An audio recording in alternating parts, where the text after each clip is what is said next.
Welcome all to the Michael Curtis PT Clinic. Today we're examining Samuel Powers' case of whiplash. He reports that he went to the ER after being involved in a car accident. Let's take a look. Making my way downtown, walking fast, faces passing. Now, Samuel reports having neck pain after having been in a car accident.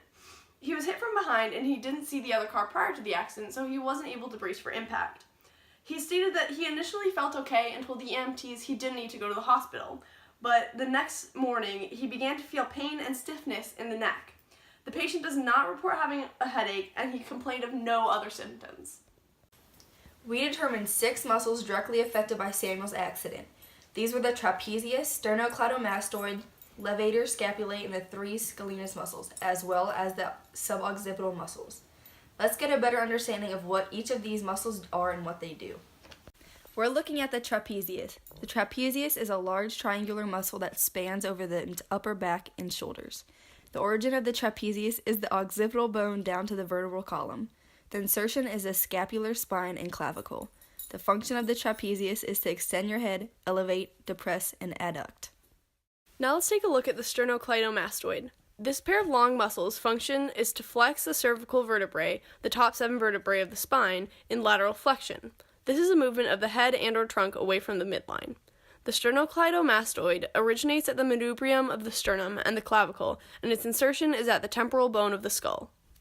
Next is the levator scapulae. This long muscle of the shoulder girdle originates on the posterior tubercles of the cervical processes 1 to 4 and inserts on the upper part of the scapula. Its function is to raise the medial border of the scapula. Our next group is the scalenus muscles. This is a group of 3 muscles that consists of the scalenus anterior, posterior, and medius. Let's start with the scalenus anterior. It originates from the anterior tubercles of the transverse processes of C3 through C6, and its insertion is onto the scalene tubercle on the inner border of the first rib. Its function is to elevate that first rib. Moving on to the middle scalene. Its origin is from the posterior tubercles of the transverse processes of C2 to C7, and it attaches to the scalene tubercle of the first rib. It also functions to elevate the first rib. Now moving on to the posterior scalene. It originates from the posterior tubercles of the transverse processes of C5 to C7 and attaches onto the second rib. Its function is to elevate the second rib. Lastly, we have the suboccipital muscles. These small muscles at the base of the skull originate on the posterior tubercle of the second cervical vertebra and insert on the transverse process of the C1 vertebra. Suboccipitals act to rock and tilt the head into extension. Now, with all these target muscles in mind, we formulated a few key exercises for Mr. Powers to practice and aid his whiplash injuries. Now, the first exercise is, our first exercise is going to be a single arm shoulder shrug. This is going to focus on the trapezius, the large triangular muscle at the top of the back that spans over the shoulder. So, this is going to be an isotonic contraction of the trapezius. Our patient is going to put their arm by their side, and while using that trapezius to contract, they'll lift the arm and the shoulder closer to their ear. Now, over time, when this becomes easier, the patient can work with a resistance band or add some weight to it to increase the difficulty. Now, our next exercise is not necessarily an exercise, but more of a stretch. So this is going to loosen up the trapezius, so we should do this before exercise as a dynamic stretch. So our patient is going to put their arms by their side, and in a very slow, controlled manner, they're going to shoulder roll. So they're going to roll their shoulders back 5 times, and then they'll reverse this and do it forwards. Okay, our next exercise is the final one for the trapezius, which is a prone shoulder horizontal abduction. So our patient is going to lay face down on the table. She's going to place one hand under her chin and extend one arm off the table.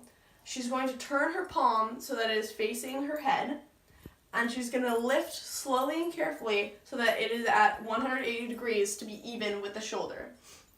Now she's going to lower it back down, and she's going to continue this isotonic movement to strengthen the trapezius. Weight can be added if it needs extra difficulty.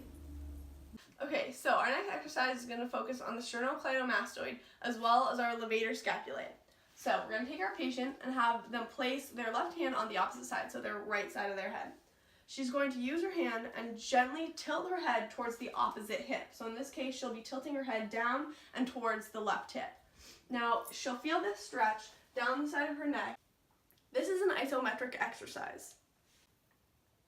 Okay, so our next neck stretch is going to focus on the sternocleidomastoid as well as our levator scapulae. So our patient is going to tilt her chin down towards her chest. She's going to hold this stretch as it is an isometric exercise.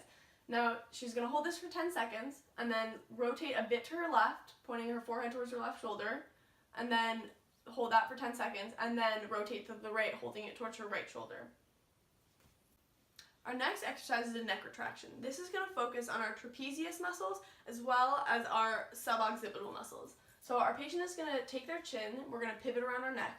They're going to point their chin down towards their chest, drawing it in. And then as this stretches your suboccipital muscles and your trapezius, and then we're going to continue this isotonic movement by tilting her head up and looking directly at the ceiling. Now she's going to continue this motion moving back and forth to further strengthen these muscles. Outside of Mr. Powers' exercises, there were some things we added to his treatment. We asked that he wear a neck brace in order to support and protect his neck as he continues building muscle. We also asked that he pay close attention to staying hydrated and increasing his intake of sodium, potassium, and calcium in order to have the correct ion balance for muscle contraction. This is where actin and myosin, two proteins in his muscles, are repeatedly attaching and pivoting in order to shorten the sarcomere. When the sarcomeres in your muscles are all shortening, this is what causes your muscle to contract. Mr. Powers is no longer experiencing any pain or stiffness in his neck. His pain severity reduced from a 7 to a 2 on our scale. Because of this, we recommend that he continues these exercises for about 4 weeks, performing them 3 to 4 days a week, until all of his pain is reduced. If you have any further questions, please contact the Michael Curtis Clinic